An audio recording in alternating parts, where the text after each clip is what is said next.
working class rising up. This is the ruling class punching down. My day bigger your day. First rule of gladiator school, bro. Don't punch down. Charging into a goblin. Hail Trump! The threat from outside forces is far less sinister, dangerous, and grave than the threat from within. Control your own body. We will root out the communists, Marxists, fascists, and the radical left thugs that live like vermin within the confines of our country. We can fight the entire grinding system. Nobody can. But together, everybody can. I did nothing wrong. Hello and welcome to Did Nothing Wrong Live, the show that cuts through the noise and helps you make sense of the information environment around us. I'm Griff. With me today is Jay McKenzie. Carl Folk is at a secure, undisclosed location. In today's episode, school is indeed apparently out forever, and Trump and Secretary of State little Marco Rubio tell a federal judge to go get bent. Thanks again for your support. Keep listening to learn more, and remember to smash those like and subscribe buttons because you like supporting independent media and journalism. Well, it seems like it's no more pencils, no more books, as Trump signed the long-rumored executive order shutting down the Department of Education. This has been a Heritage Foundation wet dream forever, and one of the points of Project 2025, which they said was a pack of liberal lies. And by the way, that's not piss on your head, it's raining. Really, we promise. So they finally did it. They finally decided that they're going to send all the power back to the states, as they put it, and shut down the federal bureaucracy involving education. Can you believe this? Yes, I can, even though the states already have, I won't say all, but most of the power to determine what their curriculum looks like. I'm sure you in Seattle have a very different curriculum than what we have down here in Tennessee. The Antifa history class that they teach in the state is just something else altogether. You gotta go. Oh, I believe it. Although honestly, you know, it's Tennessee, and about 70% of people here voted for Trump. But when I go to my second graders class, you know, they have those days where parents get to come in and look at what they've been working on and talking about, and I just think, this is actually surprisingly progressive. They're talking about people and children all over the world and learning how different things work. I know it's stuff about China and Southeast Asia and Africa. And I just think, if Chris Rufo saw this, but that's all. Like, they would, of course, call that woke. And it's really just, this is the world we live in. It's despite the nativists who are currently running the government, it's a very global world. We're all interconnected, and it's good to know those things. But I think we both agree that despite very serious educator Linda McMahon now being head of the Department of Education, remind me, what are her credentials as a she was head of the Small Business Administration in the first Trump administration, but her real big credential is that her and her ex-husband, Vincent K. McMahon, ran the World Wrestling Federation, also known as World Wrestling Entertainment, for a number of years. And she would be periodically on camera on that, and she would look away from several scandals that happened over the course of that company involving steroids and sexual harassment and drugs and any number of other things. And it's a pretty ugly story when you start looking at how the WWE got ran for a number of years, that it's just now all kind of starting to come out. And you really wonder why anybody who was anywhere near that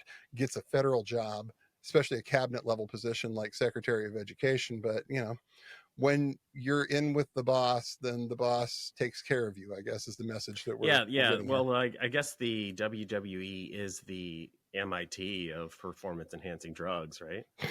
Or is that me? Oh man. Yeah, they definitely had their share of scandals in the 80s and 90s and the 2000s, and they cleaned up their act somewhat after a really, really nasty incident involving a guy named Chris Benoit, who you can Google this if you really want to know, but he had a rather publicized awful crime that he committed, and they finally realized that this is something that they needed to take care of, because a lot of what was driving this was the fact that there was this unchecked culture of you work no matter what. So these guys were taking any number of painkillers, any number of, steroids, growth hormone stuff in order to keep going.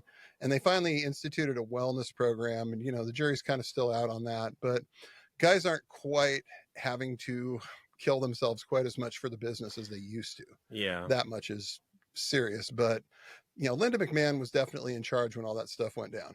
Linda and Vince were definitely of that era where, like, you work no matter what, you perform no matter what. It's a hard business.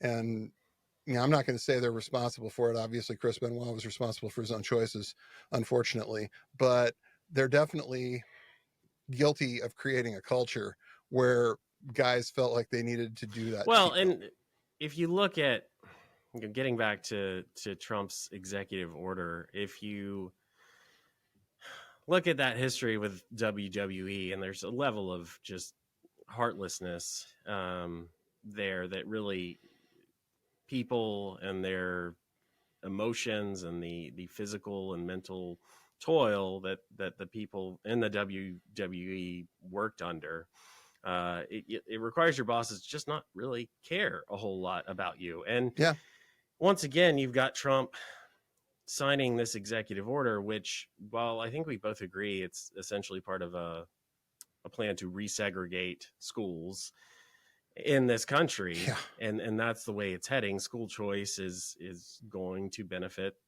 those who already have plenty, and they're going to get more, and the ones who are going to be left behind are people of color and lower income households. But also, I mean, explicitly with this, the people who are immediately going to be left behind are the kids with disabilities.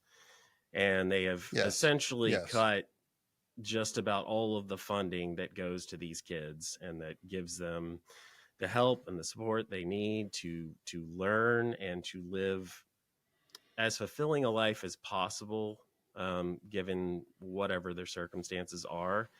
And I think in a normal and in a healthy society, we want to help those people. We want to help everyone succeed or get to whatever success is for them. And these people, these heartless people, think, well, they're not worth it, and we don't care, and they're not useful to us, and so it's not their problem anymore. And damn, man, that is. So I got to ask the question, like, what's the end game for that? If you have taken a non-trivial percentage of the population that was able to live a fulfilling and functional life because of the support they got from stuff like this, and basically said, you're trash, we don't value you at all, you're going to get whatever you get, and then when you get out of school, you're just completely on your own. How do you think that's going to end? How do you think those people are going to end? I mean, is this more clients for the private prison industry? Because in a lot of cases, that's what you're talking about.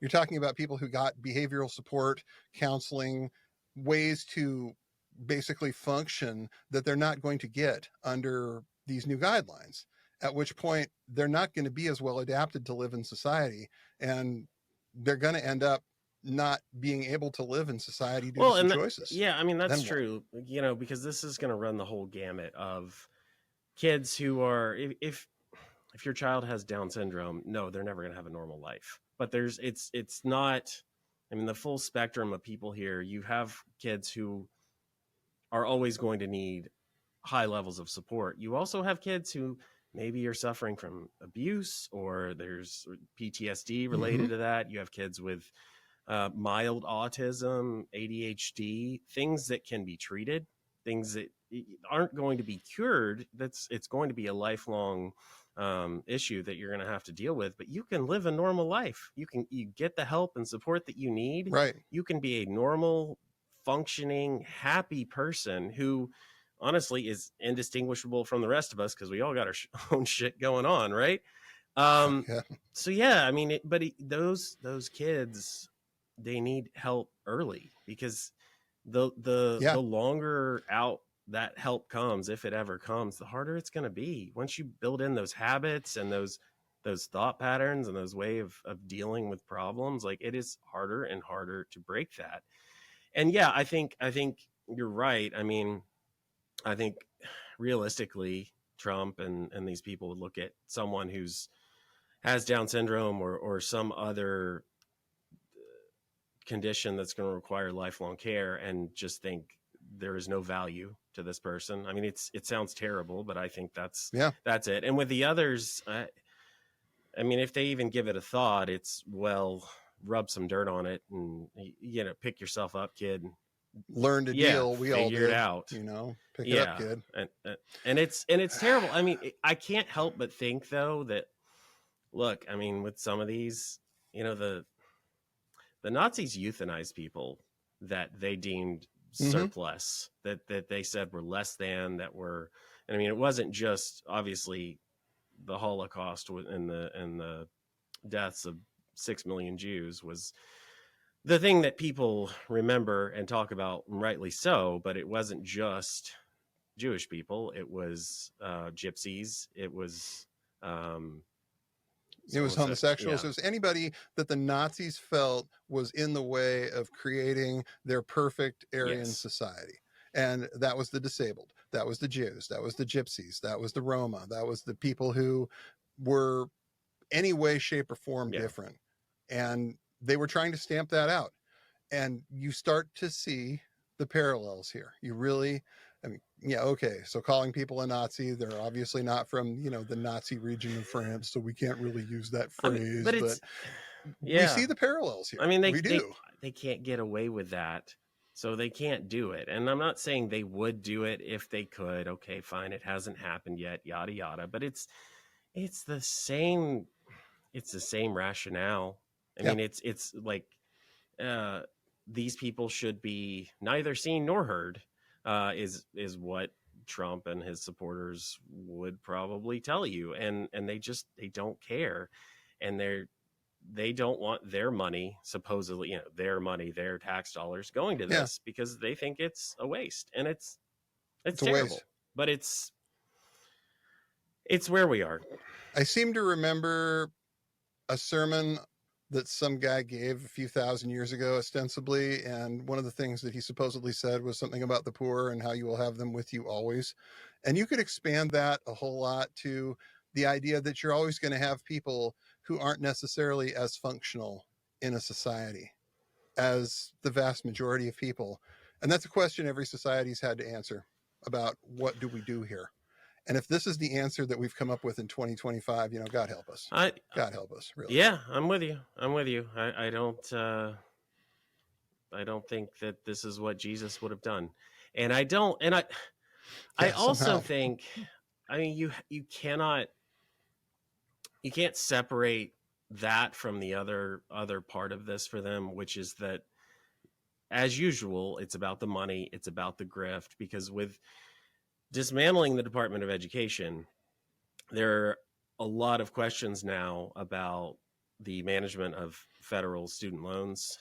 According to CNN, the loan portfolio of the Department of Education totals a staggering $1.8 trillion in debt, with an estimated 40% of loans past due. Now, there's questions about how that's going to be handled, who's going to handle it. And of course, what's the oversight of those payments going to be? And are the people who are in charge of those oversight already fired, or are they about to be? I mean, they've gutted the everything related to civil rights. I mean, everything in education related to civil rights is essentially gone, or it has been reduced drastically. But like, I can't help but think about the questions about student loans, because, I for my sins, I do listen to Charlie Kirk and Bannon and these people, and they have you poor these same bastard. people, these same people who were so up in arms about Biden canceling student debt, and I can't do that, because rules used to matter, and that Constitution was something we used. Yeah, it's still there. Still exists, Marco Rubio.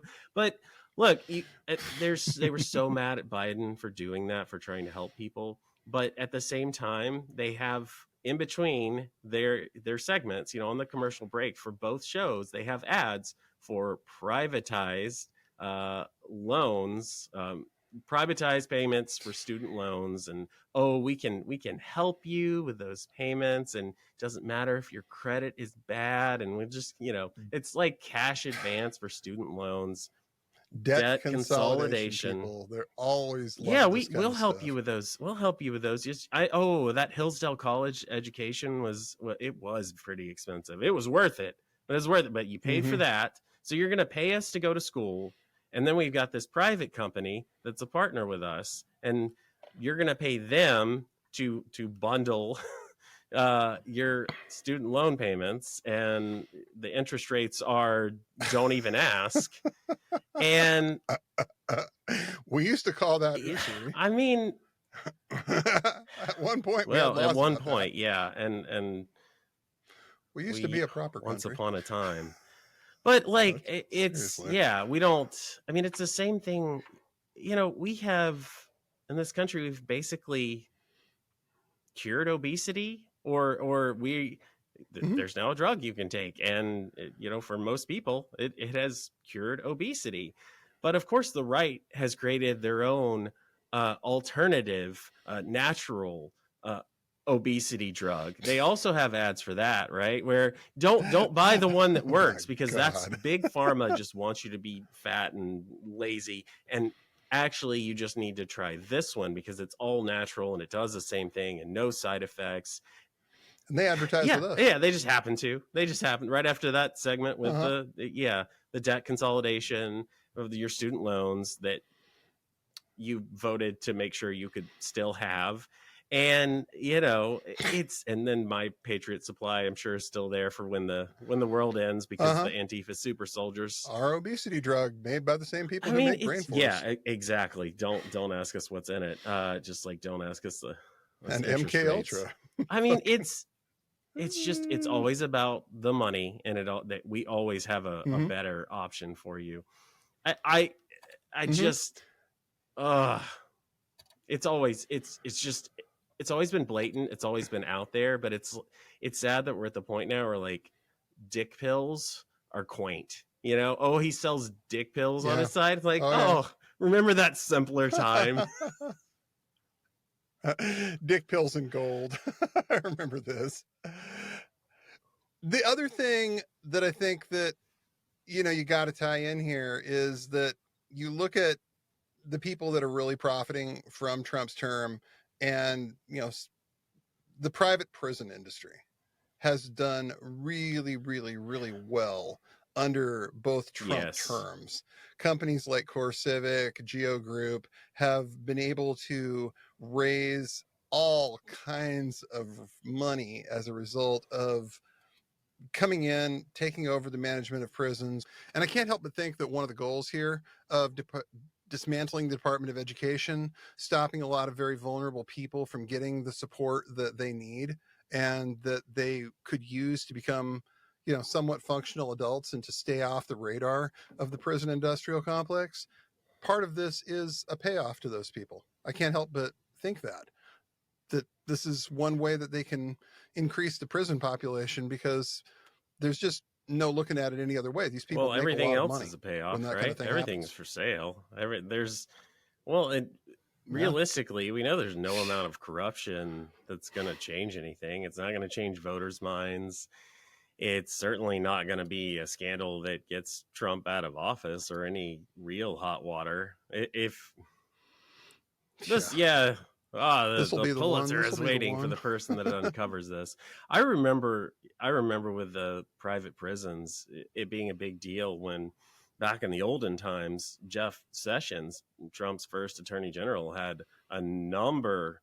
Yeah. Oh, that guy. Sessions. I mean, the Trumpers have since renounced any association or support for him long ago, but he also had all these connections to private prisons, and there were plenty of questions about why is this guy qualified to be attorney general, but is this okay? they're increasing policing, and they're making all these deals with private prisons, and yeah, and then they did they tried to increase sentences for drug possession, all the drug charges, as they do every time.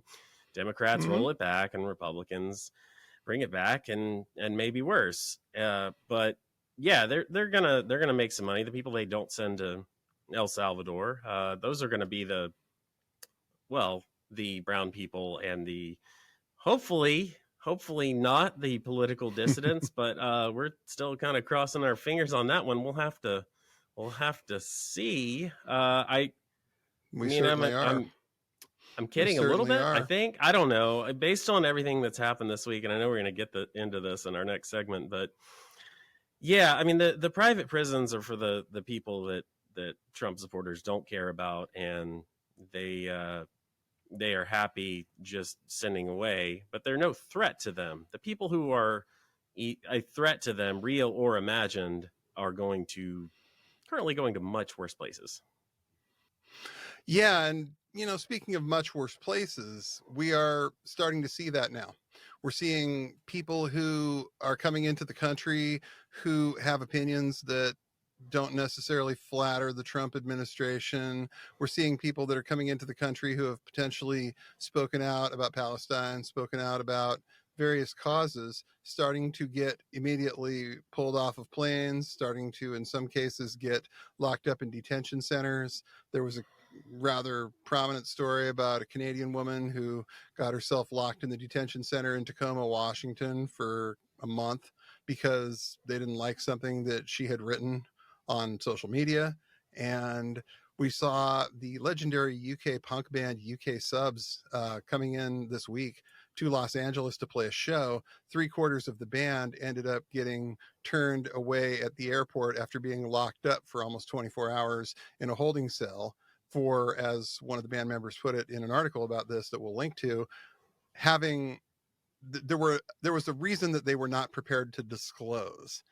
And the truly hilarious part is that somehow the singer got through and they played the show, but did he he just find some friend? I didn't actually see this one. I don't know how he did it, but I mean, he's been a part of the punk rock scene. I mean, Charlie Harper from the UK Subs is 80 plus years old. You probably he probably just didn't he didn't necessarily look like the typical person that they probably want to gulag. So what was on account of what was the reason they got stopped? I mean, what do we don't really know. Supposedly it was visa problems, but then they got told that there was some other reason that they weren't prepared to disclose, and all of these guys ended up in a holding cell in LAX. So we just don't really know. I mean, I'm assuming we don't know. They're lefties or left wing, or yeah, they're lefties, but I mean, this is a band that's been around since 1977. Their views on almost everything are no secret. They've made 40 plus records. They've been around. This is not something that should surprise anyone.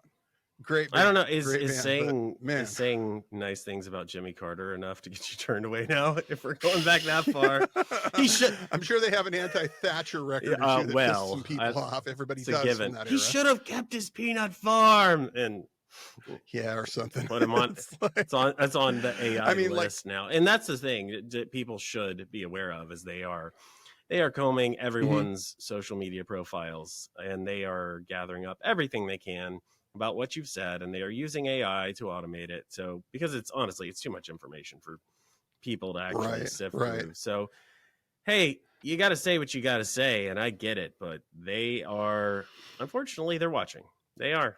And I would almost suggest that if you are traveling outside the country anytime soon, one of the things you might want to do is not necessarily have certain apps on your phone when you go through the border, or not necessarily have the phone that you usually use. Maybe pick up what some people would colloquially refer to as a burner, something that you don't necessarily mind if it doesn't end up going home with you, and take that through.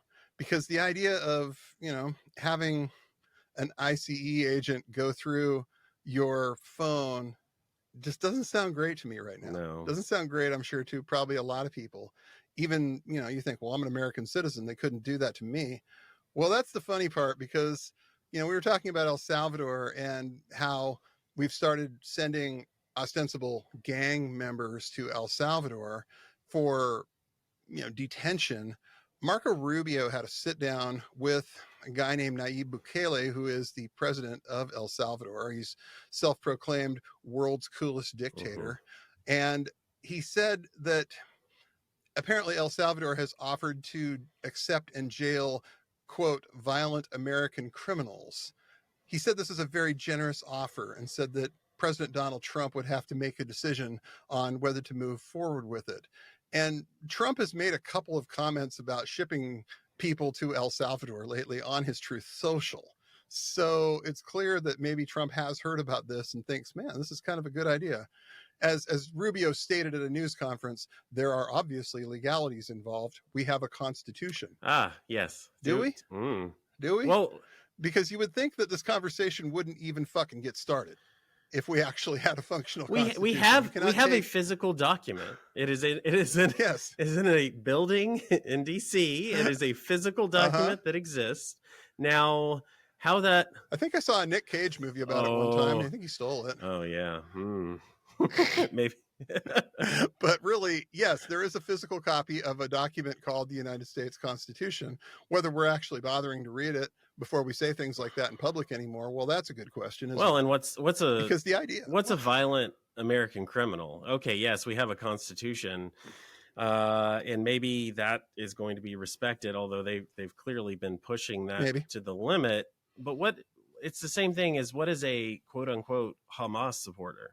Who is a violent American criminal? Is it someone that you can kind of tangentially link to Antifa? Well, they think that because the right thinks everyone in Antifa is some kind of violent criminal. And they designated Antifa as a terrorist organization. So, whatever that means. So are we violent American criminals? I guess. Well, I don't think either one of us has claimed to be part of anything called Antifa. So, I mean, one part of me thinks we're out of the woods on this, but it doesn't seem to matter because anybody that doesn't vote MAGA is Antifa to these people. But, if you can be called a gang member because you have a tattoo of a soccer team, of a football team, which is what is apparently happening right now, and these people getting deported to El Salvador. If we had a guest on our show who claims to be a member of Antifa and we talk to this person, are we then a member of Antifa? It's so providing material support to terrorism. Yes. Is that it? And look, we're saying this now, and I think one day, probably pretty soon, their AI is going to comb through what we're saying on this podcast, and then maybe you get put on the list. And well, let's face it, we're already on that list, but maybe we move up a few notches. But I'm sure we will.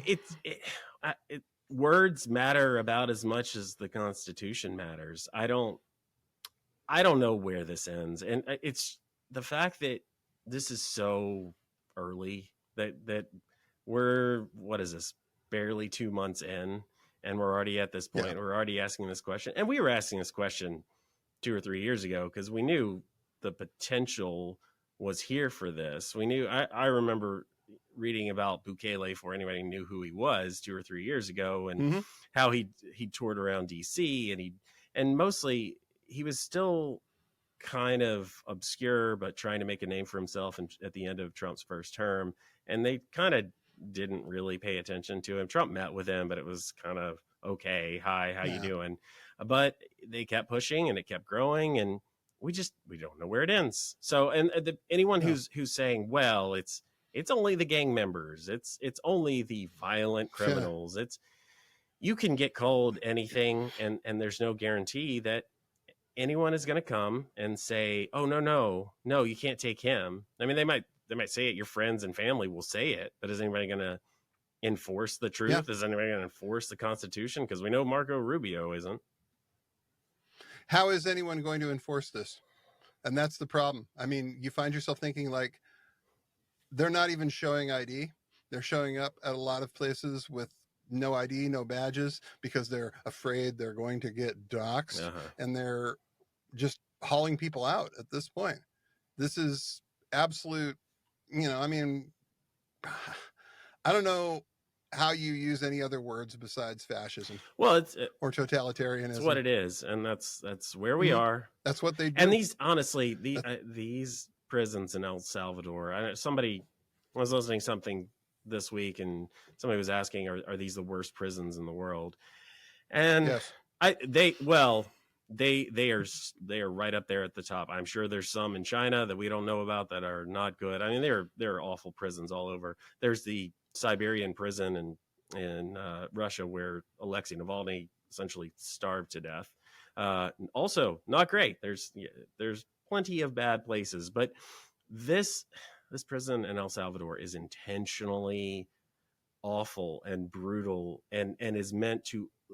They take these propaganda pictures because it's not just like a place they go and they throw away the key and you suffer silently. They want your suffering to be out in the open and public and to be used in a propaganda film later about why this is all good and right and you should support it. So yeah, I certainly wouldn't wish that upon myself or anyone, because it's hell. And we know that there are people being sent there on the flimsiest, spurious, dubious charges. I mean, and now we've got the Secretary of State, the U.S. Secretary of State, little Marco Rubio, saying out loud that, hey, we might have to ship some violent U.S. people here. What's violent? Like you said, what is the criteria going to be between the idea of violence and we can send this person to El Salvador? And Trump said that didn't he post something on Truth Social about having to send the people who are attacking Teslas? Yeah, yes, they need to go. Anybody who attacks a Tesla dealership goes to El Salvador, according to Trump. And what does attack at this point qualify as? Stand outside with a sign. We've got these big protests. Yeah, standing outside with a sign. Well, the left always says that words equal violence, so what the hell? Why not? Yeah, if you put a sticker or a piece of paper on a Cybertruck that says you're a Nazi or fuck you or a flyer, whatever. Yeah, under a windshield wiper. Is that a violence? And okay, maybe we're not there today, but this is the thing. We talked in Trump's first term about the Overton window moving, and that's something we talked about a lot, and it did. And it's part of the reason we're where we are now. But like, if the Overton window keeps moving from here, where does it go? Yeah, it's Pinochet, it's Franco, it's bad, and that's where we're at right now. We are at this point where they're testing it. They're trying to see what they can get away with, and we're starting to see some significant pushback. We're starting to see people show up in their numbers to protest this stuff, not just at the Tesla takedown events, but Bernie Sanders and Alexandria Ocasio-Cortez have been on a Stop Oligarchy tour that is drawing tens of thousands more people everywhere than they expected to draw. So people are not checked out. There are people who are still ready to come out and say, hey, this isn't okay, but what's the next step here? They have said, okay, we understand that you think it's not okay. We don't give a shit. We're going to keep doing it anyway. What do those people do that have come out into the streets? They're ready to protest. What's the next effective step, I guess, is the question that a lot of people are asking. How does one escalate this past, let's go to some rallies and then go home? And I don't know the answer to that question quite yet, but we're getting to the point where we're going to find out, because I don't see these people just going home at this point. Once you get out there. Yeah, I mean, I get it. You've got to do something. And I mean, for me, the most obvious thing right now, and the Guardian had a report the other day talking about 20% of people support a boycott of companies that are assisting or aiding Trump in Trump's second term and are allowing these policies to happen. Obviously, Tesla is at the forefront of that. But look, the right absolutely weaponized this stuff. And when they did these boycotts, at first it seemed kind of laughable. I mean, remember the Budweiser boycott, and you had all these just The Target cringe boycott. videos of people taking their Budweiser that they'd already bought out and firing a few rounds into it. And it was ridiculous, but it honestly, all of that stuff in the end, it did work. And all of these companies have rolled back DEI and they have essentially, they got what they wanted.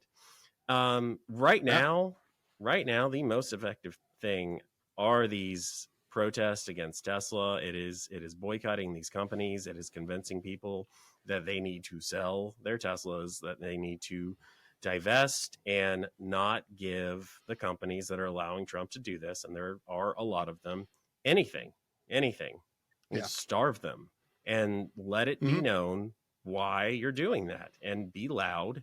Yeah. And I think this is going to evolve and change. I think we're still trying to find our feet and figure out exactly how we move forward. But honestly, the boycotts of these companies, Tesla most of all, are the best start and the best thing that people can do right now.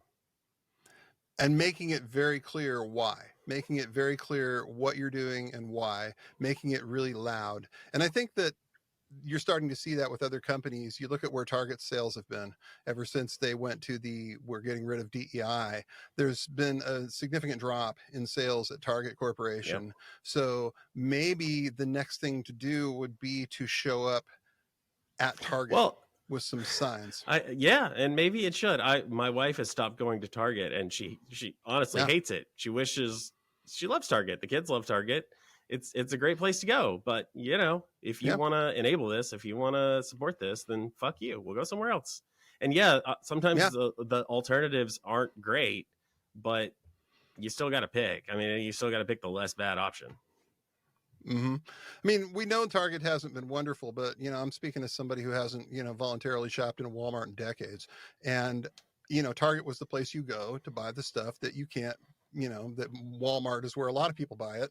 And, options get a lot tougher. I'm fortunate up here in, state of Washington in the Pacific Northwest that we have a chain called Fred Meyer, which basically is a Kroger chain that does almost everything Target does. And they have a union workforce while they do it. And they actually treat people reasonably well. So Fred Meyer up here is a pretty ethical alternative to all of that.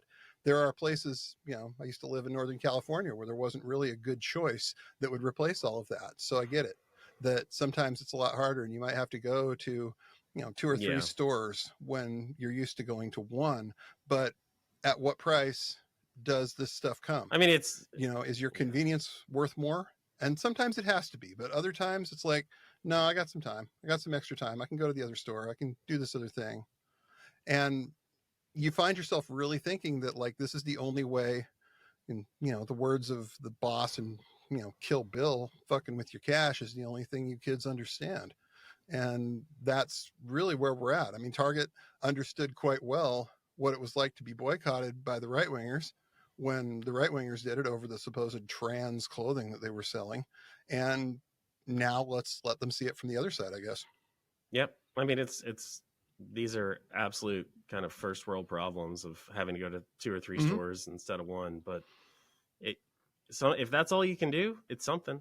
And making these people make a business decision, which ultimately a lot of this is going to come down to what makes them more money. The reason these companies are not naturally progressive or woke or what. They did these things because they made more money if they did them, or at least paid lip service to them. And then suddenly they made more money by bending the knee to Trump and these right-wing shitheads. So we have to turn the tables, and it's a little bit harder, but it's something you can do. I mean, just you do what you can when you can, and that's the thing you can do. Right. And that's all we can really do at this point. But I think the other important point is to keep your eyes and your ears open for what might be effective forms of pushback on this. And one thing that's very good about this, I think, and, people may disagree with me on this, that's fine. But I think the fact that there isn't really a leader to this, the closest thing we have is probably AOC and Bernie. at this point, and they're not actively leading any of this protest. They're not actively leading any of this movement. They're doing rallies and people are showing up, but they're not directing the protests. They're not directing the Tesla takedown stuff. They're not directing any of the Target stuff. I think that this is the part where almost any individual who's got a good idea on how to push back against this could probably get that individual voice out there and get it listened to, because there is sort of a vacuum right now when it comes to leadership. There's a lot of people standing around and saying, well, what now? And while I'm not thinking that, it's necessarily the best idea for somebody to go out and grab the reins, I think this is actually more of a strength than anything else, that there isn't really a leader they can lock up. There's nobody they can take and put in a gulag because, oh, that person's the person that's causing all the protests. We can lock them up and pull, an Alexei Navalny with this person. They can't really do that. But I think that if you have a good idea for how to push back, or if you think you do, now is the time to go out and go as public as you can with that and say, hey, what if we did this? What if we took this protest and turned it into this? Because everyone's asking that question right now. What next? What now? How do we escalate this? They obviously aren't paying enough attention to the protests because it's not accomplishing what we need to accomplish yet. How do we make it accomplish what we want it to accomplish? So if you're that person, if you are that person, if you have those ideas, or if you know that person, you might want to think about this being your moment to go out and actually push a little harder and get people to listen to what you have to say. Because at the end of the day, we're normal people. Jay and I have been doing this for a while, but if you've been listening to us, you know that we're both pretty normal people when it comes to it. Almost all the guests we've had on this show are pretty much just normal people who ended up in this because of their academic affiliations, or they ended up, studying something that just led them to be activists against this regime, against fascism. And you're a normal person too, if you're listening to this, I'm assuming. So maybe this is your time. This is your moment. And it would be a very good time for you to go out and seize that. I think we're about off the soapbox. Well, yeah, we might be approaching the end here, but I was going to say, if people are interested in that, I think, would you recommend them going and finding Spencer Sunshine and hit the writing that he's done that really teaches you about? Yeah, absolutely. He's written a bunch of stuff. We've had a guy named Spencer Sunshine on the show several times now. He's a great guy, and he's written several pamphlets, several books on this. 50 Simple Things You Can Do to Fight Fascism, I believe, is the title of one of his. Well, I mean, and go ahead and grab it. Yeah, and I honestly need to go through that again. But he absolutely understands organizing, and also it's not just organizing; it's also what to look out for in terms of infiltrators or people who are going to try to essentially break apart whatever you're building. Like, you have to. I mean, realistically, this is, again, not a violent insurgency, because we are not advocating any level of violence. Just make sure the AI picks that up. No, we are not suggesting violence, but this is an insurgent movement, and there are going to be people, whether it's the police or right-wing Trump supporters, who are going to try to infiltrate it, break it up, sabotage it. You have to know what to look out for. You have to be ready, because especially as you grow and gain more supporters and momentum, you need to read the experts. You need to read the people who understand this. And Spencer Sunshine is definitely one of them. Absolutely. The book is called, or the pamphlet is called, 40 Ways to Fight Fascists, Street Legal Tactics for Community Activists. And it's basically what you need to do to protect yourself, protect your community, do as much as you can. And it's all stuff like, learn about what you're dealing with, do some research, find out who these people are, what they've done before, what has come before in the way of their activism, and how it got countered the first time. Find collaborators, keep an eye on the local far right, prevent the far right from crashing progressive events, deplatform fascists online. None of this stuff is particularly difficult here. Warn people who are threatened, help the families of victims, aid the injured. This is all mutual aid stuff. And this is all very much easy type of things that people can And do. people can also listen to your interview with him on this Mm-hmm. podcast if they go look through the archives. And where can you find his work? His work is located at spencersunshine.com. And we'll link to some of it in the show notes for this. He is, like I said, one of the guys who's been out here the longest. And while I know from talking to him, he doesn't necessarily want to be that leader. That's not how he sees himself. You know, he's an author, he's an activist, he's a writer. He's been at this for decades, but he's also been around long enough, like you said, to have seen this in several different forms. You know, he's watched it happen, and he's got some pretty good ideas on how to stop it. So his pamphlet on that is free, although it is very good if you find his work useful, if you sign up for his Patreon and, you know, flip the guy some money. He's not exactly rich. Then if your circumstances permit that, please consider doing so. He is definitely one of the people that we should try to keep in the fight as long as possible. And there's a lot of people like that. Find the people who are doing the good work. Find the people who are out there doing that street level, you know, giving you ideas, giving you organizational tips, who are actually doing the stuff. Maybe stay away from the drama. The people who seem to think that it's enough to sit on Blue Sky or Twitter and scream at the regime every single day and talk about, you know, we should just arrest Mike Flynn and the whole thing will be fine. Try to stay away from the stupid bullshit like that, and try to find the helpers. Try to find the people who are actually doing something worthwhile with their time and with their activism.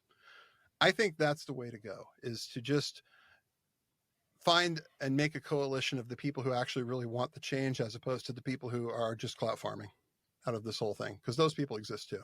Ignore them. It is not their time. Their time is done. You know, they got enough out of you in 2017. Don't let them do it again. Yeah. Well, and the simple answers they supposedly provide, they might give you a nice dopamine hit, but they're not going to take you anywhere. That's all it is. And the real change, the real work is going to be slow. It's going to feel pointless and hopeless and just too hard at times. And I get it. We felt those things too. But you just got to keep doing it, because man, the alternative is bleak. Like, this is not a hopeful send off, but it is, you can do the work and it can make a difference. But yeah, it's going to be hard. Mm-hmm. They don't take days off. That's the one thing that I think we've both realized over the time we've been out here researching and podcasting and, you know, doing what we can do to expose this and make people aware of what's going on, is that those guys never take a day off. They don't. For whatever reason, as Jack Posobiec says in his book, they get up every day and fight for the narrative. And if we want to win, we got to do the same thing. If your opponent is training every day for whatever it is they're training for, and you aren't, you're going to get out to the point where it matters, and that opponent is going to have an advantage over you as a result of that. You don't want to let that happen. And we are in that point where we have to stop thinking of this as anything else but a fight, because it's a fight right now.